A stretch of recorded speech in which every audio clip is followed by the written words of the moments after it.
हर हर महादेव। नमस्ते दोस्तों, आज हम आपके लिए रामायण से एक अद्भुत प्रसंग लेकर आए हैं।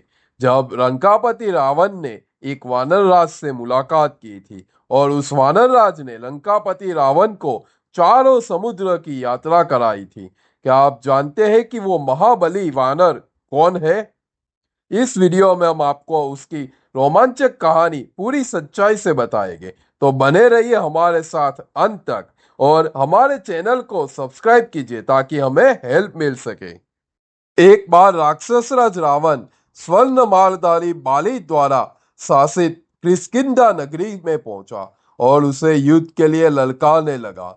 उसी समय वानर राज बाली के मंत्री, जिसमें तारा के पिता सुसेन, युवराज अंगद और सुग्रीव शामिल थे, उस युद्ध के लिए उन्मत्त रावण से बोले, हे राक्षसेश्वर, बाली इस समय बाहर है और वही आपकी बराबरी के है। कोई अन्य वानर आपके सामने ठहर नहीं सकता। हे रावण, महाराज बाली चारों समुद्रों पर अपनी संध्योपासना करने के लिए अब आने ही वाले हैं, अतः आप 2 घड़ी के लिए यहीं ठहर जाइए। हे राजन, यह वो शंख जैसी उज्जवल आकृति वाली हड्डियों के ढेर लगे हैं। ये सब वानरराज बाली के साथ युद्ध की इच्छा लेकर आए हुए थे। आप जैसे वीर ही थे। ये राक्षस राज रावण, यदि आपको अमृत रस भी पी लिया हो तो भी बारिश से टक्कर रहते ही आपके जीवन का अंत हो जाएगा। हे विश्वा के पुत्र, आप आश्चर्यों के भंडार बाली को थोड़ी देर में देख लेंगे। बस इसी मुहूर्त तक उनकी प्रतीक्षा कीजिए, उनके बाद तो आपके लिए जीवन ही दुर्लभ हो जाएगा। मंत्रियों ने रावण को सलाह दी कि यदि उसे मरने की अधिक जल्दी हो तो वह दक्षिणी समुद्र तट पर चला जाए, जहां उसे पृथ्वी पर बैठे हुए अग्निदेव जैसे बाली के दर्शन हो जाएंगे। यह सुनकर लोगों को लुभाने वाला रावण तार को बुला भला फेंकने के बाद पुष्पक विमान पर बैठकर दक्षिणी समुद्र तट की ओर चल दिया। वहां रावण ने स्वर्णगिरी के समान उन्नत शरीर और तरुण सूर्य की आभा जैसे मुख वाले बाली को संध्योपासना करते हुए देखा।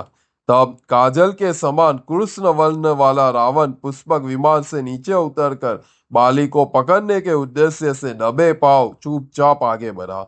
देववसात बाली ने रावण को देख लिया, परंतु उसके पाप पूर्ण अभिप्राय को जानकर वे आश्चर्यचकित नहीं हुए। जिस प्रकार सिंह खरगोश को और गरुड़ सर्प को देखकर चिंता नहीं करता, उस प्रकार बाली भी जरा भी चिंतित नहीं हुए। उन्होंने अपने मन में निश्चय किया कि अब यह पापात्मा रावण मुझे पकड़ने के लिए समीप आएगा, तब मैं इसे अपनी काख में दबाकर तीनों महासागर पर हो आऊंगा। यह मेरी काख में दबा होगा और इसके हाथ पांव तथा वस्त्र लटक रहे होंगे। उस स्थिति में यह मेरा शत्रु गरुड़ के पंजे में दबा सिंह जैसा, सर्प जैसा दिखाई देगा। ऐसा निश्चय करके बाली चुपचाप खड़े होकर और मंत्र जप करते हुए गिरिराज सुमेर की भांति अविचल बन रहे। उस समय अपने बल के अहंकार में भरे हुए वानर और राक्षस एक दूसरे को पकड़ने के इच्छुक थे। दोनों ही अपना अपना काम बनाने की घात में थे। रावण के पदचाप की हल्की सी आहट पाकर बाली ने जब यह समझा कि वह मुझे पकड़ना चाहता है, उसी समय उन्होंने दूसरी ओर मुंह कर दिया और उस प्रकार अचानक से उसे पकड़ लिया जैसे गरुड़ सर्प को पकड़ लेता है। पकड़ने की इच्छा रखने वाले उस राक्षस को बलि ने स्वयं ही पकड़कर अपनी काख में दबा दिया। तत्पश्चात वे बड़े वेग पूर्वक आकाश में उछले। रावण अपने दांतों तथा नखों से बारंबार पीड़ा पहुंचाता रहा, परंतु बलि अपने काख में दबाते हुए उसी प्रकार घूमते रहे जैसे वायु अपने साथ बादलों को उड़ाती घूमती है। यह देखकर रावण के मंत्रीगण कोलाहल करते हुए रावण को छुड़ाने के लिए बाली के पीछे पीछे दौड़ने लगे। आगे आगे बाली आकाश के मध्य में चल रहे थे और तथा पीछे पीछे राक्षस थे। उस समय ऐसा लग रहा था जैसे वे बादलों से गिरे हुए सूर्य हो। वे श्रेष्ठ राक्षस बहुत प्रयत्न करके भी बाली तक नहीं पहुंच पा रहे थे। बाली की भुजाएं तथा जांघों के वेग से उत्पन्न हुए वायु की थपेड़ खाकर वे थककर जहां थे वहां खड़े रह गए। बाली के मार्ग से पराकत बड़े बड़े पर्वत भी हट जाया करते थे। फिर रक्त मांस का शरीर धारण करने वाले जीवंतु प्राणी उनके मार्ग से हट जाए तो उसमें क्या बड़ी बात थी।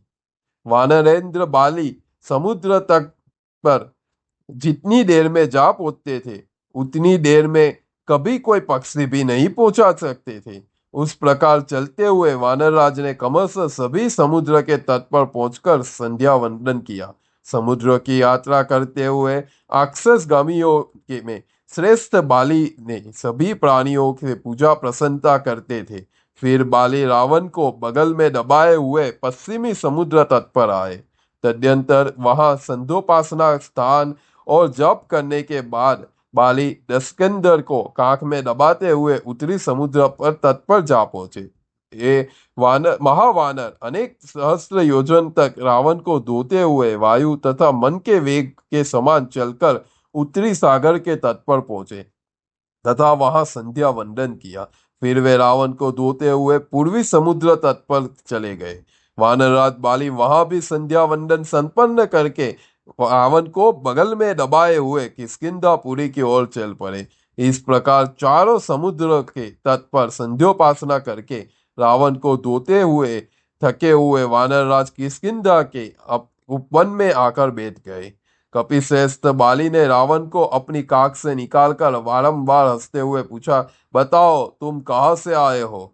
थकान के कारण रावण की आंखें भारी हो गई थी। उसे बाली का पराक्रम देखकर महान आश्चर्य हुआ था। उस राक्षसेंद्र ने वारेंद्र से कहा, हे महेंद्र के समान पराक्रमी वानर, मैं राक्षस श्रेष्ठ रावण हूँ। मैं आपसे युद्ध करने की इच्छा लेकर आया था, वह मुझे आप ही मिल गए। हे महाबली, हे महावीर्यशाली, आप में अत्यधिक गंभीरता है। आपने मुझे पशु की भांति पकड़कर सारों समुद्र पर घुमाया है। हे वानर वीर, आपके अतिरिक्त ऐसा और कौन वीर हो सकता है जो बिना थके हुए मुझे इस प्रकार शीघ्रता पूर्वक धो सके। रावण ने आगे कहा, हे वानर राज, ऐसी गति तो केवल मन, वायु तथा गरुड़ इन तीन भूतों की ही सुनी थी। निसंदेह ऐसी तीव्र गति वाले आप चौथे व्यक्ति हैं। हे कपिश्रेष्ठ, मैंने आपका बल देख लिया है। अब मैं अग्नि को साक्षी बनाकर आपके साथ सदैव के लिए स्नेहपूर्ण मित्रता करना चाहता हूँ। हे वानरेश्वर, स्त्री, पुत्र, पूर, राष्ट्र, भोग, वस्त्र तथा भोजन इन सब वस्तुओं पर हम लोगों का एक जैसा अधिकार होगा। तब अग्नि प्रज्वलित करके वानरराज और राक्षस राज दोनों ने एक दूसरे को हृदय से लगाकर परस्पर भातृत्व का संबंध स्थापित किया। फिर वे दोनों एक दूसरे का हाथ पकड़ते हुए प्रसन्न मन से किष्किंधा नगरी में इस प्रकार प्रविष्ट हुए जैसे दो सिंह किसी गुफा में भीतर प्रवेश कर रहे हो। वह रावण सुग्रीव की भांति सम्मानित होकर वहां एक मास तक रहा। तदुपरांत तीनों लोगों को उखाड़ फेंकने की इच्छा रखने वाले उसके मंत्रियों उसे अपने साथ लिए गए। उस प्रकार बाली ने पहले रावण को हराया, फिर अग्नि के समान उसे भाई बना दिया। तो दोस्तों, यह थी लंकापति रावण और वानरराज बाली के बीच के युद्ध की कहानी, जिसमें रावण को अपनी शक्ति पर घमंड भारी पड़ा और उसे बाली की पराक्रमी शक्ति का सामना करना पड़ा। यह प्रसंग हमें सिखाता है कि शक्ति का घमंड हमें कभी भी अंधा कर सकता है, क्योंकि संसार में हमेशा कोई ना कोई आपसे अधिक बलवान हो सकता है। आपको यह कहानी कैसी लगी हमें कमेंट करके जरूर बताएं। अगर आपको यह वीडियो पसंद आया हो तो इसे लाइक करें और अपने दोस्तों और परिवारों के साथ शेयर करें और हमारे चैनल को सब्सक्राइब करना बिल्कुल भी ना भूलें। मिलते हैं अगली वीडियो में। हर हर महादेव।